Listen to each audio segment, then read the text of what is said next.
Kita masih membahas di surah Al-Fatihah ya, terakhir dari surah Al-Fatihah, yang Allah menuntun kepada kita semuanya agar kita semuanya menjadi orang-orang yang senantiasa ihdinas syiratal mustaqim. Nah, itu rangkaian mulai dari awal kita memuji kepada Allah, membesarkan Allah, mengagungkan Allah, ditutup dalam doa dalam suratul Fatihah, bunyinya adalah ihdina. Ihdina, ini tulisannya terbalik ini ya. Jadi bagaimana perasaan kita ketika lagi membaca suratul Fatihah itu harus dimunculkan bahwa diri kita ini meminta, memohon. Walaupun ketika baca suratul Fatihah tidak harus tangan kita buka, ya, tidak kita buka. Jangan sampai nanti ketika kita menjadi imam, begitu menjadi imam akhirnya begitu membaca lafaz yang bunyinya apa ini? Ihdina as-siratal mustaqim, akhirnya tangan kita buka. Tidak ya. Jadi bagaimana kita yakin mohon kepada Allah, ihdina ya Allah, berikanlah kami petunjuk as-siratal mustaqim, yaitu jalan yang lurus. Sehingga di sini jalan apa yang sebenarnya kita mohonkan kepada Allah Subhanahu wa taala, yaitu alladzina an'amta alaihim, yaitu jalannya orang-orang yang Engkau telah beri nikmat kepada mereka semuanya, dan ghairil maghdubi alaihim, bukan jalannya orang-orang yang dimurkai atas mereka, sehingga itu kita tiadakan ya. Kita sama sekali tidak ingin jalannya orang-orang yang dimurkai oleh Allah. Waladzallin, tidak pula ya Allah aku inginkan jalan sesat. Jadi cuma ada 3 jalan. Jalan yang dimurkai oleh Allah, jalan yang sesat, dan jalan yang kita minta adalah jalan yang orang yang telah Engkau beri nikmat. Ini yang kita inginkan dalam kehidupan kita. Kemarin yang sudah kita bahas tentang siapa al-maghdub dan siapa ad-dhalin. Sekarang akan kita bahas siapa sih sebenarnya orang-orang yang mendapatkan kenikmatan hidup ini ya, karena yang kita inginkan adalah siratal ladzina an'amta alaihim, yaitu jalannya orang-orang yang Engkau telah beri nikmat atas mereka semuanya. Siapa orang-orang yang telah diberi nikmat oleh Allah Subhanahu wa taala?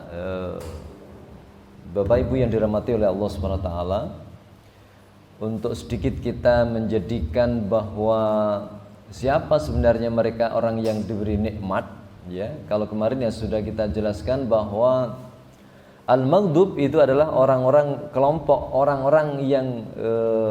orang Yahudi yang dijelaskan dalam Al-Quran, atau orang yang setipe dengan orang Yahudi. Siapa orang yang setipe dengan orang Yahudi? Yakni orang-orang yang diberi ilmu oleh Allah tetapi nggak mau untuk mengamalkannya. Jadi ngerti tentang hukum, ngerti tentang syariat, ngerti tentang petunjuk, tetapi tidak mau mengamalkan. Demikian pula siapa orang ad-dhalin, orang-orang yang sesat, yakni mereka orang-orang an-nasrani, dan termasuk orang yang setipe dengan mereka. Siapa mereka itu? Orang-orang yang alima jahlin wa dhalalin, mengamalkan sesuatu amalan tetapi tanpa ada dasar ilmunya. Sehingga kebalikannya, siapa mereka? Orang-orang yang diberi nikmat oleh Allah, yakni orang yang diberi ilmu dan bisa mengamalkannya. Nah, itu orang yang diberi nikmat. Tetapi bayangan kita selama ini kita memahami apa sih sebenarnya nikmat itu. Nah ini ya, apa sih sebenarnya nikmat itu? Rata-rata di antara kita, sekarang kamu dapat nikmat ya. Rata-rata dapat musibah atau dapat uang? Uang. sekarang nikmat kamu banyak ini ya, bisa kamu rasakan karena rumahnya besar, ya, mobilnya bagus, ya, terus bisa bajunya, pakaiannya juga bagus. Bayangan kita itu nikmat begitu. Karena nikmat dalam bahasa Indonesia dengan nikmat dalam bahasa Arab itu yang beda, ya, beda.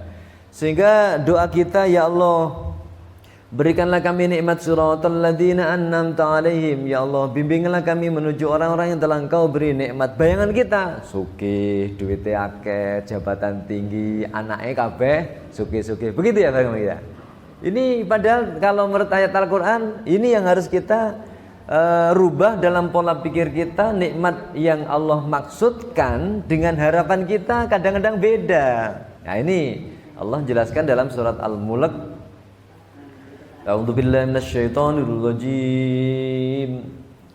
Alladzi khalaqal mauta wal hayata liyabluwakum ayyukum ahsanu amala wa huwal azizul ghafur. Allah Subhanahu wa taala khalaqal mauta. Allah itu yang mendesain kita semuanya, yang awalnya mati sekarang kita hidup. Setelah hidup berikutnya lagi kita mati. Setelah mati berikutnya lagi dihidupkan lagi. Loh, kenapa Allah mendesain seperti itu? Bagi Allah ya gampang saja. Allah mau berbuat apa saja. Kenapa kita dibegitukan oleh Allah? Kata Allah, liyabluwakum. Nah, ini ya, liyabluwakum. Apa artinya liyabluwakum itu? Artinya adalah yakhtabiruhum, yakni untuk menguji kepada kita semuanya, ayyuhum ahsanu amala. Mana di antara kita ini yang hidup kita, yang kita pandai dalam menyelesaikan masalah. Jadi kita hidup ini, kalau anak SD ujian per semester, kuliah ujiannya juga begitu ya, ada ujian mid semester, ada ya gitu ya, ada semester, ada UAS, ada UTS. Kalau kita manusia menurut ayat ini adalah ujiannya per apa? Per semester. Ujiannya adalah per detik. Ya gitu ya, ujiannya per detik. Contoh, di hadapan kita ada minum ya. Monggo diminum enggak apa-apa. Gitu ya. Ketika minum kita diuji oleh Allah Subhanahu wa taala, mengucapkan bismillah atau tidak. Nah, gitu ya. Ketika minum itu loh, kita bersyukur atau tidak. Kalau kita bismillahirrahmanirrahim, alhamdulillah ya Allah, nikmatnya, gitu ya, nikmatnya, berarti sudah dapatkan pahala kita. Nah, ini kita diuji oleh Allah Subhanahu wa taala ya. Diuji kita. Mana di antara kita yang pandai untuk apa? Ayyuhum ahsanu amala, pandai untuk menyelesaikan masalah. Setiap langkah yang kita lakukan, setiap saat apa yang kita perbuat, mampukah itu untuk mendapatkan potensi kebaikan, pahala, ridho Allah Subhanahu wa taala? Mampukah kita menjadi orang begitu? Atau kita hanya seakan-akan dalam hidup kita ini yang namanya ibadah itu ya cuma sehari 5 kali, yaitu sholat wajib saja. Sehingga seakan-akan nanti pahala itu hanya sholat saja. Tidak. Jadi bagaimana Allah menguji 24 jam ini, kalau bisa kita menjadikan pahala di hadapan Allah Subhanahu wa taala. Faman ya'mal misqala dzarratin khairan yarah. Bagaimana setiap detik kita ini mampu untuk meraup apa? Diskon. Nah, orang itu kalau dapatkan diskon dan apa? Promosi, seneng kan gitu ya. Nah, senang. Ini harganya murah, ini sepeda motor ini cuma per bulan itu 300.000. Padahal sepeda motor kita masih bagus, gitu ya.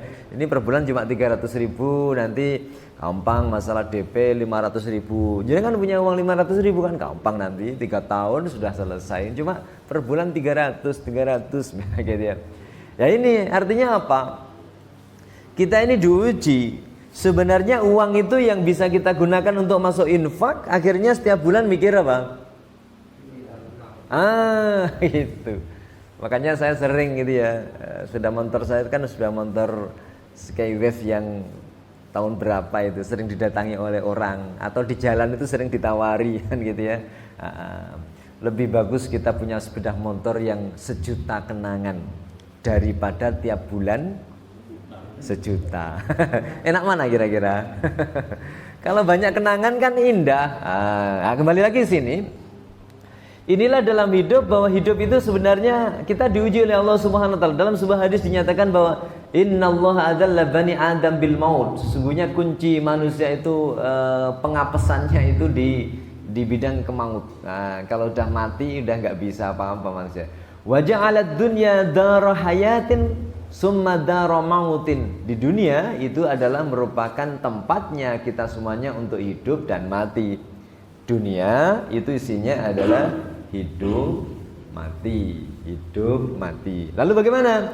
Wa ja'alal akhirata dara jazaa summa dara baqa. Kemudian Allah menjadikan di akhirat itu adalah merupakan tempat yang kampung betul-betul untuk menikmati. Nah, gitu ya. Balasan-balasan datangnya dari Allah, kemudian di situ kampung yang mengekalkan.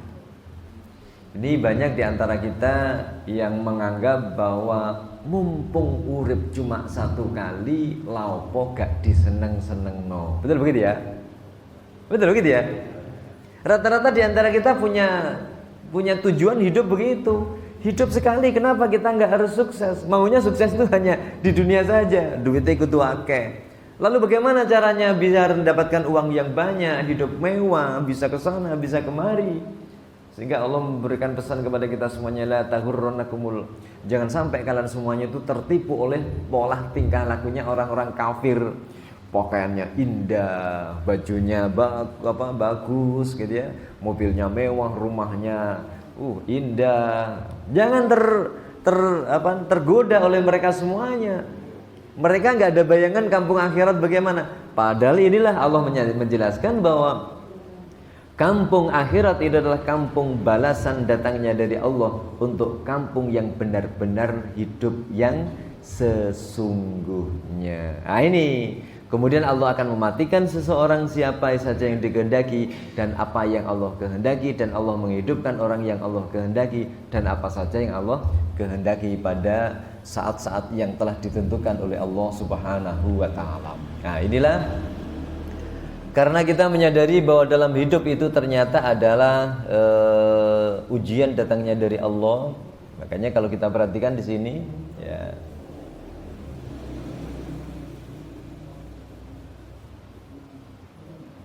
ini aja hanya gambaran saja bagaimana kita semuanya ini hidup. Dalam kehidupan itu ternyata berapa lama sih kita semuanya hidup? Bentar ya.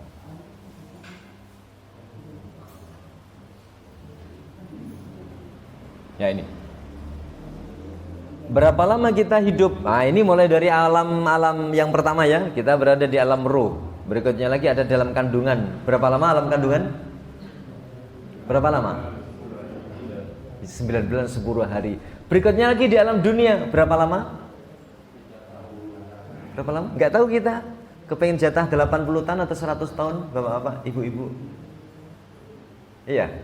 Gak tahu kita. Ila ajali musamma. Allah Subhanahu wa taala nanti yang menentukan berapa kita bisa hidup. Berikutnya lagi di alam kubur, alam barzah. Berapa lama? Ada yang sudah sampai Nabi Adam sampai sekarang, berarti berapa lama? Hidup yang luar biasa. Terus kemudian alam kehancuran nanti ya, alam kehancuran, hari kebangkitan, padang mahsyar, melalui perjalanan yang cukup lama ini nanti gitu ya. Hari hisab, penyerahan catatan amal, mizan, telaga, baru berikutnya lagi nanti ada surga, ada neraka. Nah, disinilah saat kita semuanya ini ketika dalam kubur, kita nanti makannya makan apa? Minumnya minum apa? Ketika nanti di alam yang lain, hari kebangkitan, padang mahsyar, dikumpulkan semua manusia ya, ada zaman syafaat nanti, ada waktu penghisapan. Terus ini selama ini kita menanti, makannya makan apa? Kalau kita mau Jakarta, acaranya katakanlah masih hari Selasa, sekarang kita sudah berangkat. Senin berarti masih kita kosong. Terus selama kita kosong itu makannya apa, nginepnya di mana, minumnya gimana, istirahatnya di mana, kita pikirkan. Ya, selama ini kadang kita nggak mikirkan nanti di alam kubur itu gimana ini prosesnya kita. Terus akhirnya bisa sampai di sirat, terus kemudian masa penantian berapa lama ini. Makan kita apa, minum kita apa. inilah cukup apabila kita semuanya mempersiapkan illal ladzina amanu wa amilus solihat ketika kita di dunia, insya Allah itu sudah modal yang cukup untuk kita di alam-alam ini. Sehingga banyak orang yang tertipu di dunia adalah alam yang sesungguhnya, sehingga kesenangan, kebahagiaan hanya konsentrasi mumpung sik urip nek gone dunyo. Nah ini ya. Padahal kehidupan kita di sini diuji oleh Allah Subhanahu wa taala. Ketika dikasih uang banyak, perilaku kita apa? Ketika diuji dengan enggak duit, apa yang kita lakukan? Ya. Dikasih anak banyak, apa yang kita lakukan? Diuji dengan belum punya anak, apa yang kita lakukan? Senantiasa bagaimana mampukah kita untuk semuanya itu merupakan investasi kita nanti masuk di akhirat kelak, nanti masuk ke dalam surganya Allah Subhanahu wa taala. Nah, oleh karena itu di sini kita mohon kepada Allah sebagaimana tadi yang ada di dalam surah Al-Fatihah, bunyi permohonan kita, ya Allah, siratal ladzina an'amta alaihim. Ya Allah, berikanlah kepada kami, nah gitu ya. Berikanlah kepada kami siratal ladzina an'amta alaihim, yaitu jalannya orang-orang yang telah Engkau beri nikmat. Nah gitu ya. Bukan jalannya orang-orang yang Engkau murkai, dan bukan pula jalannya orang-orang yang sesat. Ini yang senantiasa sehari kita berapa kali memohon kepada Allah. Jangan sampai ketika kita mohon kepada Allah ini ternyata perilaku kita berbeda dengan yang kita inginkan. Ya, perilaku kita, perbuatan kita ternyata melenceng dari apa yang kita inginkan. Ihdinas syiratal mustaqim. Apa siratal mustaqim itu? Siratal ladzina an'amta alaihim, yaitu jalannya orang-orang yang telah Engkau beri nikmat. Ghairil maghdubi, bukan jalannya orang yang dimurkai. Waladhdallin, bukan orang yang sesat. Nah, sekarang nikmat itu apa? Nikmat itu bayangan kita, ya. Ya, ini dalam kamus itu dijelaskan nikmat itu sebenarnya dalam bahasa Arab ya. Ya, dalam kamus bahasa Indonesia diterjemahkan adanya kesesuaian, ya, kesesuaian. Berarti ketika kita pakai baju, rasanya baju itu dipakai pas, nikmat gak? Nikmatnya baju itu dipakai pas, itu harganya mahal atau karena murahnya? Ya, ya karena pas dipakai aja. Kalau harganya mahal terus kemudian nggak pas dipakai, terus gimana? Apalagi tidak menutup aurat misalkan aja. Adanya kesesuaian ya. Memunculkan adanya kesenangan dalam kehidupan kita, ketenangan. Nah, ini namanya nikmat. Adanya kesesuaian, kesenangan, ketenangan yang terdapat pada seseorang yang menghantarkan orang. Nah, ini yang jadi masalah. Yakni menghantarkan kepada orang bahagia. Di mana banyak di antara kita harapan itu nikmat hanya di dunia saja. Kalau menurut surat ini tadi Al-Fatihah, yang kita inginkan adalah bahagia fid dunya wal akhirah. Fid dunya wal akhirah. Sehingga bisa kita melihat apakah orang kalau uangnya banyak mesti bahagia? Apakah uangnya banyak pasti dia rasanya mendapatkan nikmat? Belum pasti. Ternyata banyak orang yang rumahnya sudah mewah, mobilnya sudah bagus, kadang di rumah itu nggak kerasan. Ada ya? Silakan cek nanti di perumahan Geraha Family, di perumahan-perumahan Singapura macam-macam, rumahnya mewah-mewah. Begitu pagi situ dilihat, cuma pembantu saja yang menikmati rumah, betul ya? Mendingan rumah kita kecil-kecil tapi kita di rumah itu nyaman gitu ya. Nah ini artinya apa? Nikmat itu ya. Nah ini ada beberapa kamus ya di dalam Al-Quran menjelaskan tentang masalah nikmat itu bermakna adalah kesenangan dunia. Jadi kesenangan di dunia itu juga nikmat. Tapi ini objektif ya, jadi subjektif ya. Kesenangan di dunia itu di antara kita, maaf contoh ya. Pagi hari ternyata makan, maaf seperti nanti dapat nasi bungkus ya. Kemarin sempat ngomong-ngomong sama banyak orang. Sebenarnya nasi bungkus yang sudah masuk ke masjid dengan nasi bungkus di warkop sama membuat sendiri itu rasanya enak mana, gitu ya. Masih bungkus itu kalau seperti Jumatan ya sudah masuk ke masjid diberikan, atau seperti ini sudah diberikan gitu. Rasanya itu lebih nikmat katanya banyak orang gitu ya. Dibanding dengan, artinya apa? Ini ada kenikmatan. Ketika kita makan itu rasanya kita enak enggak? Karena banyak di antara kita yang makan itu di hadapannya berbagai macam versi makanan tapi makan enggak selera. Ada ya? Enggak selera makan itu. Lah, ini bagaimana kita semuanya menjadikan, nah ini makna daripada nikmat itu salah satunya adalah fa'ammal insanu idza mabtalahu rabbuhu fa'akramahu wa na'amahu fayaqulu rabbi akraman, ya. Maka adapun ada manusia apabila Allah mengujinya, ini ya, maka apabila Allah mengujinya fa'akramahu, maka Allah memuliakannya, wa na'amahu, dan memberikan kesenangan dalam hidup dunia. Fayaqulu, ada yang mereka mengatakan Tuhanku memuliakanku. Nah, gitu ya. Ada yang mengatakan begitu. Artinya nikmat ini apa di sini? Kasura maluhu wasi'alaihi ma'isatuhu, ya. Jadi apabila hartanya banyak dan kehidupannya yang luas, nah itu kesenangan hidup di dunia. Nah ini yang pertama ya. Makna yang kedua nikmat di dalam Al-Quran itu adalah ruhsah. Apa ruhsah itu? Ruhsah itu adalah ma yuridullahu liyaj'ala.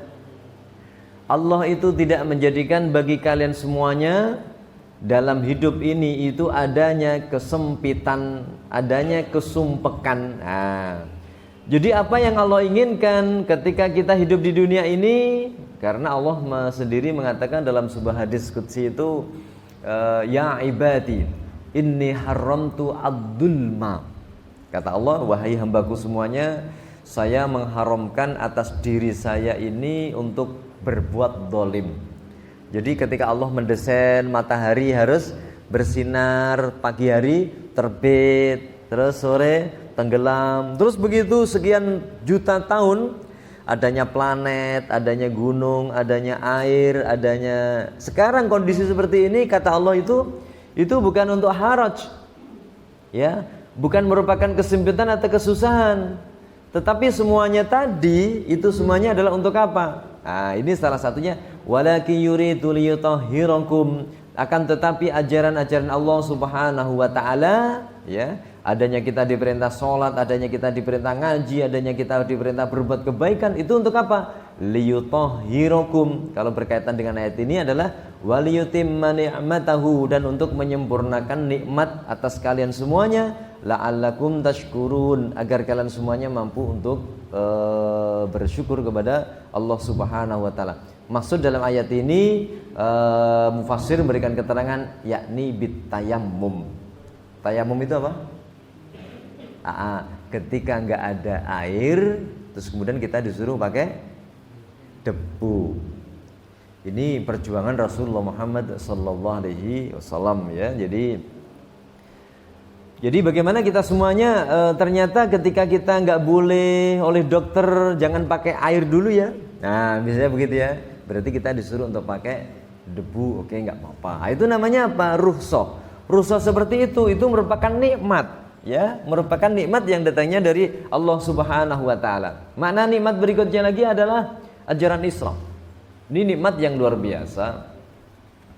Sebagaimana Allah nyatakan bahwa al-yauma akmaltu lakum dinakum wa atmamtu alaikum ni'mati. Pada hari ini telah aku sempurnakan buat kalian semuanya agama kalian, wa atmamtu, dan telah aku sempurnakan atas kalian ni'mati, nikmatku. Nah ini ya. Wa raditu, dan aku rela puas lakum terhadap kalian semuanya al-islamu dina. Islam adalah sebagai agama. Artinya apa di sini? Bi ikhrajikum min dhulumatil jahiliyah ila nuril iman. Jadi nikmat itu artinya ketika Allah mengeluarkan kalian dari kegelapan jahiliyah menuju kepada cahaya iman, itu nikmat. Jadi semuanya yang dibawa oleh Nabi Muhammad yang datangnya dari siapa? Allah, berupa wahyu, pedoman, bagaimana konsep hidup, apa yang harus kita lakukan, apa yang harus kita perbuat, dan mana yang harus kita tinggalkan, itu semuanya adalah nikmat. Tetapi banyak saat sekarang ini yang nikmat itu yang menolaknya. Betul begitu ya? Quran itu perlu direvisi. Begitu ya sekarang ya? Muncul begitu. Kenapa Quran itu turun 14 abad tahun yang lalu? Zaman teknologi belum secanggih sekarang, kehidupan belum secanggih sekarang. Karena konsepnya zaman dahulu diturunkan pada orang-orang terdahulu, makanya Quran itu perlu ada edisi revisi. Betul begitu sekarang ya? Perlu diperbaiki, itu orang dahulu. Sekarang ini kita orang sudah canggih-canggih, banyak orang profesor, doktor semuanya. Betul begitu ya? Berarti Quran itu harus menyesuaikan kondisi sekarang. Betul begitu? Padahal kata Allah Subhanahu wa taala, dengan hadirnya Al-Qur'an itu adalah ajaran yang disesuaikan oleh Allah untuk di mana saja orang itu berada dan dalam situasi kondisi zaman yang bagaimanapun, Quran itu masih tetap merupakan wahyu yang sangat-sangat luar biasa ya. Jadi orang-orang Islam sekarang yang lagi di atas angin, orang-orang Islam yang liberal ya, mereka bahwa Nabi Muhammad itu dalam menyampaikan Al-Quran untuk bagaimana mengekspresikan, mempraktekkan Al-Quran itu masih perlu disempurnakan lagi. Nabi Muhammad belum sempurna dalam menyampaikan, karena Nabi Muhammad dulu itu belum mendapatkan kuliah, belum pernah kursus, belum pernah mendapatkan gelar macam-macam. Sekarang kita ini sudah profesor, doktor, layak untuk bisa lebih canggih dari Nabi Muhammad. Begitu seakan-akan mereka mengatakan orang-orang liberal itu seakan-akan lebih hebat dari Nabi Muhammad SAW. Padahal itulah fungsi daripada Al-Quran sebagai nikmat. Islam itu sebagai nikmat yang fungsinya untuk apa? Membenarkan yang salah, meluruskan yang bengkok. Kan begitu, itu fungsi daripada diturunkannya Al-Quran.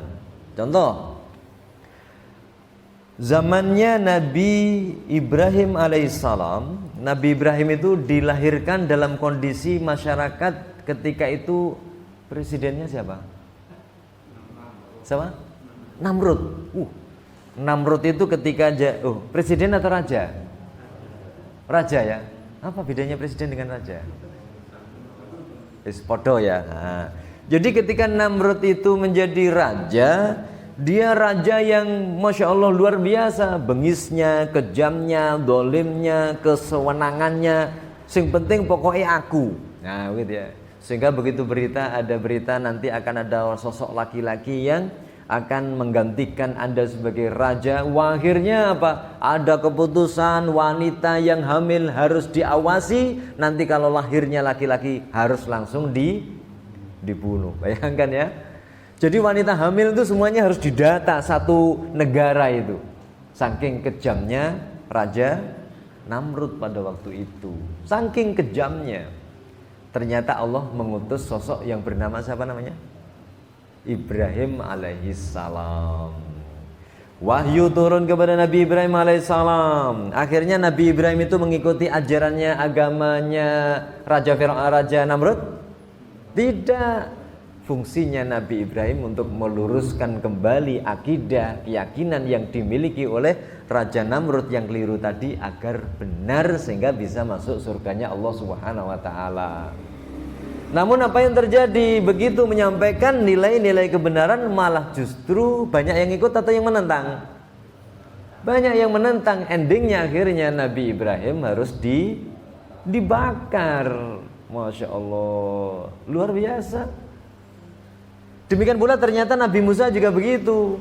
Hadirnya Nabi Musa itu ketika itu zaman pada waktu itu rajanya raja sama Fir'aun. Raja Fir'aun ini setipa dengan Raja Namrud. Masya Allah, kejamnya luar biasa. Begitu yang tidak setipe dengan pemikirannya langsung mati. Nggak ada beritanya tiba-tiba mati. Begitu mati, begitu ada orang yang lapor, orang satu kampung ini mati ini, ya biarin saja kalau itu berkaitan dengan hubungannya dengan raja, nggak bisa berkutik sudah. Nah ketika itulah mulai Nabi Musa menyampaikan nilai ajaran kebenaran. Tapi apa yang terjadi?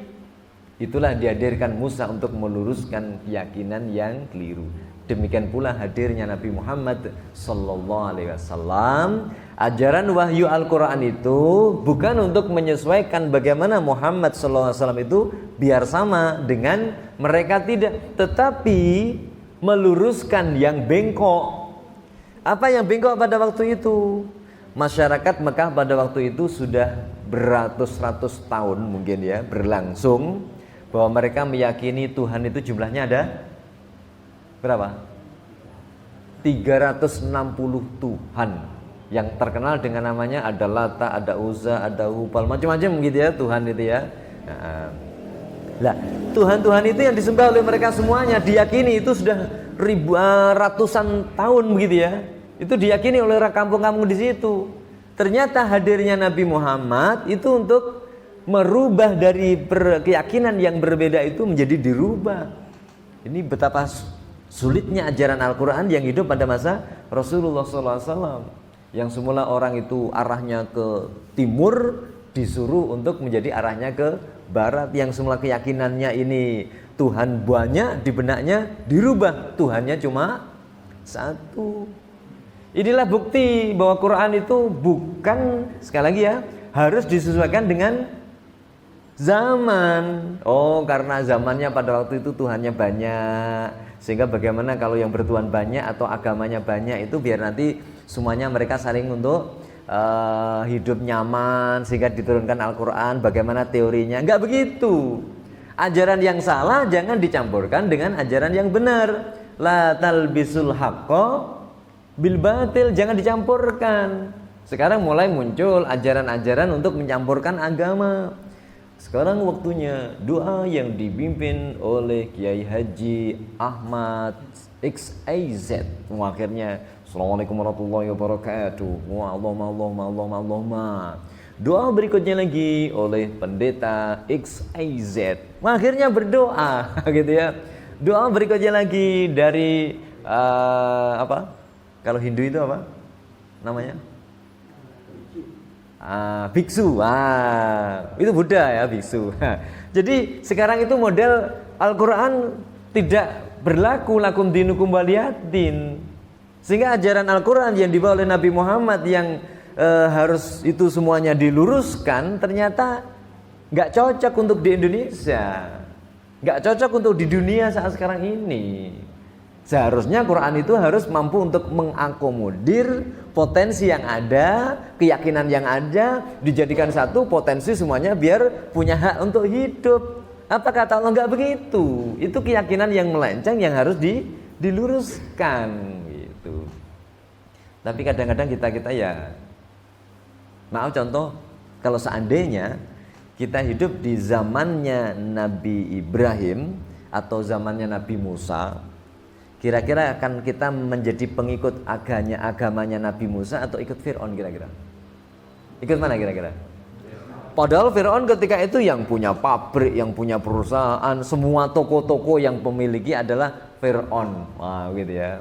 Sementara Nabi Musa itu cuma penggembala kambing, riwa-riwi, cuma dakwah. Nabi Ibrahim juga begitu, riwa-riwi, cuma dakwah, gitu aja, ngajak orang berbuat kebaikan gitu ya. Sementara masyarakat ikut mana kira-kira? Nah, di zamannya Nabi Muhammad, seandainya kita pun dihidupkan di zaman Nabi Muhammad, kita mau menjadi pengikutnya Nabi Muhammad atau orang-orang Mekah kalau seandainya kita dihidupkan di Mekah. Nah, sekarang tinggal pilihan kita. Nah, gitu ya. Mau ikut trennya mereka para setipe dengan Raja Namrud, dengan Raja Fir'aun, atau kita setipe dengan para nabi dan rasul. Nah, inilah ujian. Islam itu nikmat yang luar biasa. Ternyata banyak di antara kita yang ajaran Islam yang merupakan nikmat yang tertinggi ini, banyak di antara kita yang menolak nikmat yang sehebat itu. Ditolak nikmat itu. Ditolak. Nah, gitu ya. Jadi termasuk ajaran Islam di mana Rasulullah meyakinkan bahwa itu adalah merupakan nikmat, ya, merupakan nikmat dan bukan merupakan haraj, kesempitan, dan bukan merupakan kesusahan ketika kita menjalankan ajaran Islam. Contoh, Kan ada kewajiban bagi umat Islam itu untuk menjalankan sholat sehari berapa kali? 5 kali. Sehari 5 kali. Sholat sehari 5 kali bagi orang-orang Arab pada waktu itu berat atau ringan? Sholat sehari 5 kali itu berat atau ringan? Cuma 5 menitan itu loh, berat atau ringan? Pandangan saya ringan. Pandangan saya ringan. Kenapa? Karena cuma sholat saja ya.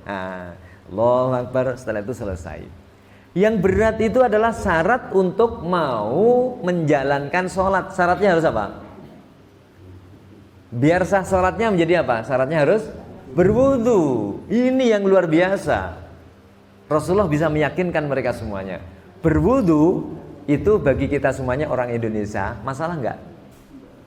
Masalah enggak? Enggak masalah. Wong air itu begitu banyak. Pada zaman Rasulullah SAW, kan gitu ya, air Zam-Zam tidak seperti sekarang ini. Orang mau minum saja pada zaman Rasulullah itu perlu perjuangan yang luar biasa. Karena satu kampung Beratang ini aja, itu yang punya sumur cuma satu. Kan begitu ya? Ketika Rasulullah mulai dari Mekah menuju ke Madinah, akhirnya begitu di Madinah ini gimana persiapan untuk minumnya? Dari mana ini kita semuanya minum? Mereka bingung, minumnya harus bagaimana? Minum saja loh bingung. Akhirnya Rasulullah menunjuk, oh itu ada sumur kelihatannya ya. Di kampung ini ada sumur. Coba sumur itu siapa yang punya, terus kemudian gimana cara kita termasuk para pendatang itu nanti biar enak untuk kita bisa fasilitas air tercukupi. Akhirnya ternyata sumur itu dimiliki oleh orang Yahudi. Setiap kita masuk ke situ harus bayar, setiap itu harus bayar, ngambil harus bayar. Wah, kalau begini nanti gimana kita semuanya banyak muhajirin yang mungkin nggak punya uang. Wah, akhirnya Rasulullah mengatakan ada di antara kalian semuanya yang mampu untuk membeli sumur itu dan nanti gratiskan saja untuk semuanya. Ternyata namanya orang Yahudi pinter, gitu ya. Yahudi itu pinternya untuk apa? Golek duit, ngumpulkan uang. Ini sumur penghasilan saya, jangan dibeli. Wis tak beli berapapun yang kamu mau tak beli. Gitu ya. Nggak bisa, gitu ya. Akhirnya nego-nego ternyata bisa dibeli. Ini menunjukkan apa? Bahwa air pada waktu itu kebutuhan pokok untuk minum, untuk masak, minum, masak, minum, masak. Ya, sehingga disunahkan oleh Rasulullah SAW apabila kamu semuanya mau berangkat pergi ke Jumatan, maka bersihkanlah. Disunahkan untuk mandi apa? Jumat itu disunahkan untuk mandi apa? Mandi sunnah kan? Artinya apa?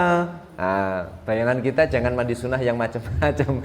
Di zaman Rasulullah itu mandi sunnah itu maksudnya seminggu gak adus, arep Jumatan aduso. Begitu maksudnya ya. Karena sulit mencari air. Ternyata kondisi yang sulit mencari air ini ternyata malah justru Allah itu memberikan perintah kepada Nabi Muhammad, ya Muhammad, sehari 5 kali kamu untuk sholat, syaratnya sholat harus kamu berwudu. Bagaimana menggunakan air wudu? Ternyata itu bisa, gitu ya. Ajaran Islam yang menurut pandangan masyarakat pada waktu itu nggak ada yang protes. Sahabat itu nggak ada protes. Ya Muhammad, ini bisa nggak kalau ajaran Islam itu disesuaikan dengan kondisi kita? Sholat nggak usah pakai wudu. Kenapa? Wong ngombe wae lo angel, gitu ya. Pakai masak saja sulit, kita harus beli. Kenapa kok ada perintah wudu? Ada sahabat yang protes begitu? Nggak ada.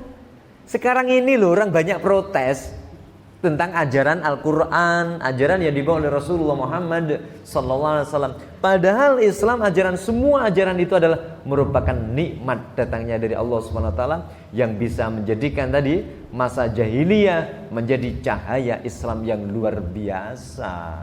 Ditolak nikmat tersebut oleh orang-orang liberal. Ternyata orang-orang liberal itu pengikutnya juga banyak dari kita, ya, gitu ya. Ini termasuk juga ya orang-orang Arab pada waktu itu hidupnya banyak yang bertani atau bercocok tanam. Orang Arab pada masa Rasulullah, jangankan bertani cocok tanam, wong tanahnya saja berupa pasir. Gimana mau cocok tanam, mau tani? Terus kalau begitu penghidupannya dari apa? Dari apa? Berdagang. Sebagai pembantu, sebagai budak, ya gitu ya. Perdagangan padahal di situ belum seperti ramai sekarang kan gitu ya. Dan ternyata, gitu ya. Begitu mereka semuanya mencari uang itu sulit, apa kata Rasulullah sallallahu alaihi wasallam? Infaklah, perbanyaklah sedekah. Perbanyaklah untuk membantu kepada orang lain. Keluarkanlah wajib untuk zakat. Tuh, ya kan? Ini ajaran Islam. Di mana masyarakat pada waktu itu bukan orang kaya raya semuanya. Yang kaya itu paling orang satu kampung, mungkin cuma satu atau dua saja. Yang lainnya orang miskin, tetapi diperintahkan untuk berzakat. Loh, uang dari mana? Para sahabat gak protes, ya Rasulullah. Ini gimana ya angel apa mana kon zakat, kon infak ya Rasulullah. Tidak, ternyata itulah hebatnya Rasulullah Muhammad SAW, pribadi Rasulullah SAW yang mampu menjadikan Quran yang harus dijadikan sebagai pedoman dalam kehidupan, bukan Quran turun untuk menyesuaikan kondisi masyarakat, untuk merubah yang pola pikir manusia itu banyak yang ke arah dunia saja, dirubah pola pikirnya, yaitu menuju kepada masa jahiliyah yang tidak paham tentang bagaimana makna hidup, sehingga menjadi kita paham hakikat hidup itu bagaimana. Itu luar biasa. Belum lagi ajaran Islam yang contoh, ada tadi sholat, kalau puasa mungkin ya, haji. Haji itu salah satu ibadah ada, yaitu menggunakan pakaian apa? Pakaian ihram. Inti ketika haji orang itu pakai pakaian ihram. Ketika pakai pakaian ihram di dalam haji, antara laki-laki dengan perempuan itu dipisah. Perempuan sana ketika haji, laki-laki di sana, begitu? Tidak. Orang-orang Arab itu sudah terbiasa. Mereka makannya kan kuat ya, makannya kambing terbiasa. Setiap hari menyembelih kambing itu biasa. Kalau kita setiap hari apa? Menyembelih apa? Tempe tahu. Mereka menyembelih kambing biasa setiap hari gitu ya.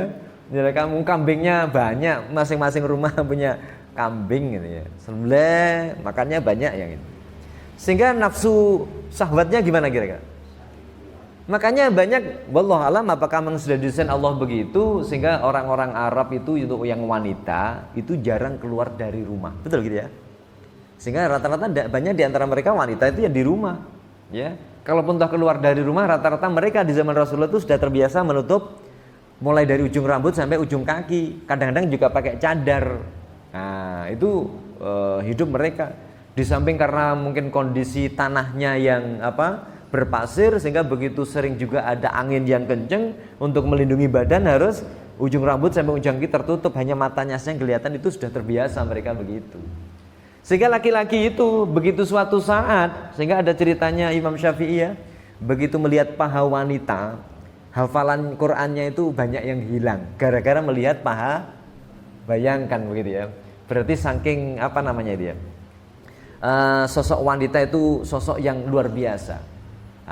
Apalagi di sini ketika haji itu diperintahkan untuk apa? Wanita tidak boleh menutup muka. Sehingga kelihatan wanita cantik. Nah, kalau kita melihat wanita cantik, reaksi kita apa, Pak? Reaksi kita apa? Kalau laki-laki normal itu ya ngelekidu lah. Gitu ya. Setidaknya mesti tertarik, subhanallah. Itu mesti ada. Gitu ya, mesti ada kalau laki-laki normal. Nah, itu enggak. Ternyata Allah Subhanahu wa taala melalui Rasulullah memerintahkan ketika haji, di situ laki-laki dengan perempuan kumpul jadi satu bersama-sama, ketika wukuf, ketika nanti juga sa'i, ketika tawaf, itu kan hampir bersama-sama. Ternyata malah justru laki-laki disuruh ketika itu untuk apa? Cuma pakai selembar kain yang tidak ada jahitnya. Potensi untuk memperkosa wanita itu berapa persen kira-kira? Gitu ya. Kalau pakai celana kan maaf ya, kan sulit gitu ya. Lah ini enggak cuma selembar dan tidak boleh berkain, tidak boleh berjahit, bayangkan ya. Cuma kain dilembarkan gini aja. Diuji nafsunya, diuji ketika haji itu. Bayangkan melihat wanita yang cantik-cantik ketika tawaf ternyata bersama-sama, ketika sa'i bersama-sama, ketika duduk di padang Arafah itu di sampingnya perempuan juga nggak ada masalah. Diuji keimanannya. Bagaimana dengan kondisi di hadapannya yang mungkin orang bisa memperkosa, orang bisa berbuat zina, tetapi ketika itulah Allah menguji. Ternyata Nabi Muhammad menjadikan apa? Sesuatu yang tidak mungkin bisa menjadi mungkin. Kenapa? Petunjuk dari Al-Quran. Nah, itu nikmat yang luar biasa. Nikmat yang luar biasa tadi jangan dijadikan itu sesuatu yang malah justru kita tinggalkan. Sehingga disinilah ya, termasuk juga ajaran Islam itu di surat Al-Baqarah ini ya. Jadi sal bani Israil kam atainahum min ayatin bayyinah wa may yubaddil ni'matallahi min ba'di ma ja'athu fa innallaha syadidul iqab. Ini yang telah dilakukan oleh orang-orang Bani Israel yang telah diturunkan kitab Taurat, perintah Allah. Kalau orang-orang Bani Israel suatu saat ketika ada permasalahan ya Musa, mintakan petunjuk kepada Tuhanmu, gimana ini? Ada orang mati ini, gimana caranya ini? Nah, gitu ya. Caranya menyelesaikan siapa yang mati ini, yang bunuhnya siapa? Akhirnya lapor pada Nabi Musa, mintakan petunjuk kepada Tuhanmu. Tuhanmu kan pinter, gitu ya. Nah, ini umatnya Nabi Musa begitu. Disuruh menunjukkan siapa yang membunuhnya. Akhirnya Allah mengutus kepada Nabi Musa, ya Musa, suruh umatmu itu untuk menyembelih sapi. Perintahnya kan jelas ya, menyembelih sapi. Komentarnya umatnya Nabi Musa gimana? Sapi yang mana, modelnya bagaimana sampai begitu ya. Masya Allah, itu padahal perintah nikmat yang luar biasa. Kalau sahabat Rasulullah Muhammad SAW sungguh luar biasa ya. Apapun perintah dari Allah Subhanahu Wa Taala, sami'na wa ata'na. Termasuk perintah yang berat luar biasa bagi orang-orang Mekah, orang-orang Islam pengikut Rasulullah ketika disuruh untuk hijrah. Bayangkan ya, hijrah itu meninggalkan rumahnya selama ini yang dibangun, meninggalkan usahanya yang selama ini dirintis, meninggalkan ternaknya yang selama ini sudah menjadi banyak, meninggalkan istrinya yang istrinya kebetulan masih kafir, meninggalkan bapak ibunya yang katakanlah bapak ibunya masih kafir, meninggalkan suaminya yang suaminya itu masih kafir. Jadi meninggalkan anaknya yang anaknya masih kafir, ditinggalkan begitu aja. Untuk apa? Perintah Allah untuk mendapatkan nikmat berupa ajaran Islam. Nah, itu luar biasa ya, nikmat berupa ajaran Islam. Yang berikutnya lagi, nikmat itu juga bermakna adalah kesenangan di akhirat. Wujuhu yawma idzin na'imah. Ya. Wajah-wajah nanti ada orang yang mendapatkan nikmat di akhirat. Siapa mereka itu? Lisya'yiha radiyah, karena usahanya dulu yang mereka semuanya puas ya. Semua apa yang dilakukan nanti puas. Fi jannatin 'aliyah, di surga yang tinggi. La tasma'u fiha laghiyah, tidak akan mendengar di surga itu nanti perkataan-perkataan yang sia-sia. Jadi semuanya orang yang di surga itu adalah baik-baik semuanya. Enggak ono sing gatelno kuping gitu ya, nyerempet-nyerempet omongannya, nyindir, enggak ada. Karena orang yang baik-baik saja masuk surga. Fiha ainun jariyah, di situ banyak air, mata air yang sungguh luar biasa. Ada air susu, ada air yang jernih, ada khamr, masalah. Fiha sururum marfu'ah. Ya, di situ ada nanti tempat-tempat yang begitu indah ya dalam kehidupan di surga itu. Wa aqwabum mawdu'ah. Nah, ini minuman-minuman yang sudah tersiapkan. Wa namariku masfufah, dan tempat-tempat tidur yang begitu indah. Wa zarabiyyu mabsusah, termasuk permadani-permadani yang begitu digelar siap untuk dinikmati. Nah, inilah sehingga ditafsirkan wajah-wajah orang yang beriman kepada Allah, Rasulnya, hari akhir, yaumal qiyamah, pada hari kiamat, zatun ni'mah, yaitu yang mempunyai kenikmatan. Kenapa? Lisa'ya fid dunya, karena dulu usahanya ketika di dunia bitta'at, yaitu ketika diperintahkan sholat puas. Radiyah, ya Allah, karena Engkau memberikan petunjuk kepada saya, walaupun mungkin menurut pendapat saya karena pekerjaan saya begini berat ya Allah, tapi aku usahakan untuk bisa menjalankannya. Nah, gitu ya. Ada perintah zakat ya Allah, walaupun kami punyanya cuma sekian, aku keluarkan ya Allah. Walaupun ada perintah ini ya Allah, taat senantiasa. Orang-orang yang seperti inilah nanti yang mendapatkan nikmat di akhirat. Berbeda dengan kebalikan daripada wujuhu yauma idzin na'imah di ayat yang ke, ini surat apa ini ya? Surat apa? Al-Ghasyiyah. Ayat yang pertama bunyinya apa? Yang pertama bunyinya Allataka hadithul ghasyiyah. Yang kedua apa? Wujuh yauma idzin khasyi'ah. Ada wajah-wajah nanti di akhirat ketika hari kiamat itu wajah-wajah yang tertunduk, dia itu hina, khasyi'ah ya. Tunduk, hina, merasa dirinya itu enggak ada apa-apanya. Sehingga di sini kebalikannya adalah wajah-wajah yang sangat mendapatkan kenikmatan datangnya dari Allah Subhanahu wa taala. Siapa? Wajah-wajah para jamaah Masjid Al-Fatah ini dan keluarga kita. Amin Allahumma amin. Betul-betul luar biasa. Bayangkan ya, ini barusan terjadi kemarin jam 4 sore di daerah mana? Lumajang ya. Itu cuma sekedar gunung dipencet sama Allah akhirnya gitu ya. Terus asap, terus komentar para warga yang kebetulan ada asap itu apa komentarnya? Komentarnya gimana? Oh gimana ini? Itu masih cuma satu gunung. Bayangkan nanti kalau di hari kiamat, wujuh halataka hadithul ghasyiyah. Ghasyiyahnya bagaimana? Idza zulzilatil ardu zilzalaha. Bumi digoncang. Idza syamsu kuwirat, apabila matahari itu digulung sehingga enggak ada lagi cahaya matahari. Karena matahari sudah selesai tugasnya untuk menyinari dunia. Ya, selesai. Planet-planet semuanya berjatuhan. Nah, gitu ya. Gunung-gunung semuanya dihambur-hamburkan oleh Allah Subhanahu wa taala. Semuanya takut. Tapi bagi orang beriman tidak ada perasaan takut. Kenapa? Karena dilindungi oleh Allah Subhanahu wa taala.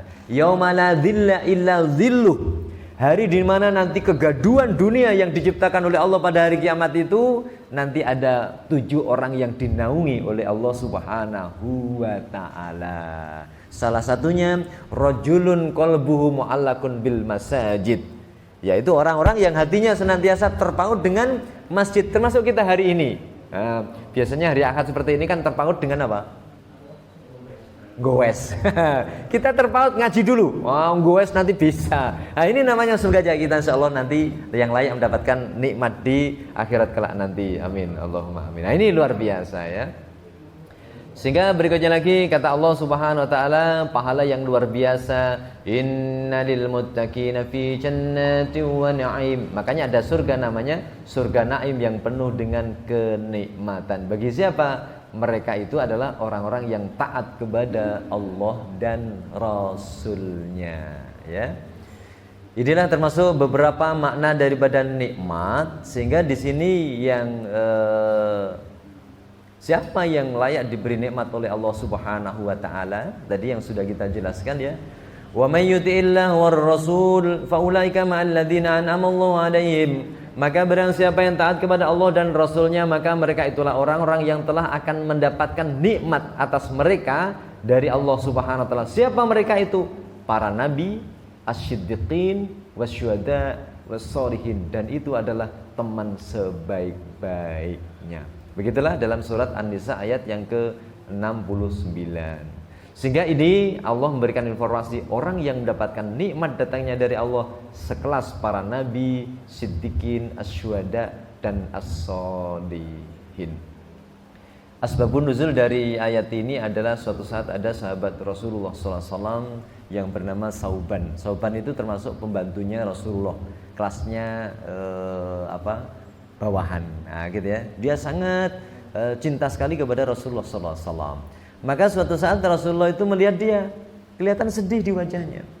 Begitu kelihatan sedih di wajahnya tadi, faqala ya Sauban ma ghayyara wajhaka. Hai Sauban, apa yang bisa merubah wajah kamu sekarang hari ini kok nampak berbeda dengan sebelumnya? Kok nampak sedih? Apa yang terjadi? Ma bi min waja'in ghairi anni idza lam araka istaqat ilaik. Istaqtu ilaik. Apa yang tidak aku sedihkan ya Rasulullah, sekarang aku bisa melihat wajah engkau. Lalu bagaimana ketika nanti berada di surga? Saya ini bisanya apa? Mungkin ya, hafalanku sik durung oke, gitu ya. Amalanku ya cuma begini-begini saja. Dakwah ya gak iso, gitu ya. Gak bisa seperti Rasulullah. Dari sisi harta zakat yang mungkin cuma hanya mampu sekian saja. Sedih bah dia. fa akhafu alla araka, fa adkuru al-akhirah, maka aku ingat tentang akhirat, fa akhafu alla araka hunaka, maka ketika aku seandainya nanti masuk surga, gimana aku enggak bisa melihat engkau karena itu sudah berada tingkat yang tinggi, sementara kalau saya surganya itu cuma bagian bawah saja. Fanuzilat hadil ayat, maka turunlah ayat ini seakan-akan berikan ya sauban, nah gitu ya, bahwa apabila engkau taat kepada Allah dan Rasulnya, engkau akan dibersamakan dengan para nabi, para syuhada dan as-solihin. Intinya siapa mereka semuanya? Para nabi. Para nabi adalah orang-orang yang senantiasa dipilih oleh Allah untuk menyebarkan luaskan umat pada manusia. Para nabi bersikap benar, mereka memperjuangkan dan menegakkan nilai-nilai kebenaran, bukan nilai-nilai kebenaran Quran yang disesuaikan dengan kondisi. Ya ini perjuangan gitu ya. Dan siap menanggung risiko memang dalam perjuangan menegakkan nilai-nilai kebenaran itu, sebagaimana firman Allah Subhanahu wa taala, laqad kana fil lakum fi rasulillahi uswatun hasanah. Oleh karena itulah hadir kita di sini semoga aja betul-betul kita ini menjadi orang-orang yang pandai untuk menjalankan perintah Allah, menjauhi larangannya. Terus kita semuanya diberi barokah dalam hidup kita, umur panjang yang barokah, ketaatan kita kepada Allah Subhanahu wa taala sehingga tidak terbujuk oleh perilakunya orang-orang sekarang, setan liberal. Gitu ya. Sehingga doa kita betul-betul mantap di sini ya. Ihdinas syiratal mustaqim, yaitu jalan-jalannya siapa? Jalannya orang-orang yang engkau beri nikmat, bukan orang-orang Yahudi, bukan orang-orang Nasrani atau orang yang setipe dengan mereka. Kesimpulan terakhir untuk suratul Fatihah, anin Nabi Muhammad sallallahu alaihi wasallam. Ini dalam sebuah hadis qudsi. Dalam sebuah hadis qudsi Allah menjelaskan bahwa anin Nabi sallallahu alaihi wasallam qala Allah azza wa jalla, Allah berfirman, tetapi Rasulullah bersabda, qasamtu as-salata baini wa baina abdi. Para fasir memberikan pernyataan salat ini maksudnya adalah suratul Fatihah. Saya membagi suratul Fatihah itu antaraku dan antara hambaku. Qala abdi, apabila hambaku mengatakan alhamdulillahi rabbil alamin, Allah memberikan jawaban hamidani abdi. Ingat ya? Kalau kita mengucapkan alhamdulillahi rabbil alamin, Allah memberikan jawaban hamidani abdi, hambaku memuji kepadaku. Ketika kita mengucapkan ar-rahmanir rahim, Allah memberikan jawaban lagi asna alayya abdi, hambaku memuji lagi kepadaku. Ketika kita mengucapkan maliki yaumiddin, Allah memberikan jawaban majjadani abdi, hambaku memuji lagi kepadaku. Jadi tiga hal ini kita memuji kepada Allah Subhanahu wa taala atas kehebatan Allah Subhanahu wa taala. Begitu kita mengucapkan iyyaka na'budu wa iyyaka nasta'in, apa kata Allah? Hada baini wa baini abdi wa baina abdi wa li abdi ma sa'ala. Ini antaraku dan antara hambaku, dan bagi hambaku apa saja yang dia minta. Apa saja yang dia minta. Tapi dalam surat Al-Fatihah banyak diantara kita yang gak ada perasaan untuk meminta. Insya Allah kita gak begitu. Sehingga ketika kita mengucapkan ihdinas siratal mustaqim, ya Allah tunjukkanlah kepada kami jalan yang lurus, yaitu jalannya orang-orang yang telah Engkau beri nikmat, para nabi, para rasul, para siddiqin, para sahabat ya, alaihim atas mereka semuanya. Bukan jalannya orang-orang yang Engkau murkai, dan bukan jalannya orang-orang yang sesat. Hazihilak, apa yang kamu minta itu tak kasih. Begitu kata Allah Subhanahu wa taala. Rawahu Muslim di dalam kitab hadis-hadis sahihnya. Semoga ketika kita baca suratul Fatihah terutama dalam sholat, kita yakini betul-betul kita lagi konsep dialog dengan siapa? Allah Subhanahu wa taala, bukan hanya surat Al-Fatihah. A'udzubillahi minasyaitonir. Amin. Ada begitu ya sholat ya? Ada ya? Saya sering ya sholat isya atau sholat duhur, gitu ya. Sholat isya yang paling gampang ya. Imamnya itu masya Allah luar biasa. Allahu Akbar. Bismillahirrahmanirrahim. Alhamdulillahi rabbil alamin. Sampai waladhdallin. Jamaahnya mengucapkan amin, kabulkanlah doa kami. Itu rakaat pertama dan rakaat kedua pas sholat maghrib. Begitu rakaat ketiga Ini yang sering saya praktekkan. Begitu saya masih mengucapkan iya karena butuh, imamnya sudah Allahu Akbar. Loh, kok beda gitu ya. Ketika banyak didengar oleh para jamaah, suaranya diapi-api, no didawak-dawak. No, betul begitu ya? Begitu gak ono sing ngrungokne. Allahu Akbar, begitu ya? Tapi kita nggak begitu ya. Nah, dirungokno orang atau tidak, tetap kita adalah kontak dengan komunikasi dengan siapa? Allah Subhanahu wa taala. Memang kadang-kadang banyak begitu ya. Apalagi kalau sudah mengumpulkan tasbih, mengucapkan surat Al-Fatihah. Al-Fatihah, amin, bismillahirrahmanirrahim, alhamdulillah, amin, bismillahirrahmanirrahim. Ya Allah. Memang begitulah kadang-kadang di antara kita. Suatu saat sempat ya, ketika ada seorang imam yang dia itu kan biasanya ada ya imam itu yang bismillahirrahmanirrahim, qul a'udzu birabbin nas, asyhadu an la ilaha illallah. Dibaca ya, baca surat An-Nas ya. Nah, suatu saat dia bacanya begini, asyhadu an la ilaha illallah wa asyhadu anna muhammadar rasulullah, a'udzu birabbin nas minal jinnati wan nas. Duh, gitu. Jadi ketika saya tanyakan, "Duh, Pak, tadi kok langsung asyhadu an la ilaha illallah wa asyhadu anna muhammadar rasulullah, kok langsung alladzi yuwaswisu fi sudurin nas, itu apakah Rasulullah itu berarti yang membisiki dalam dada manusia sehingga menjadi jelek?" Loh, enggak, niku kula ringkes supaya ndang cepet. Aduh, masyaallah. Diringkes deh. Ya Allah. Tapi kadang-kadang ngangel tuturane. Mari ngono ya diulangi maneh lho, Pak. Gimana ya?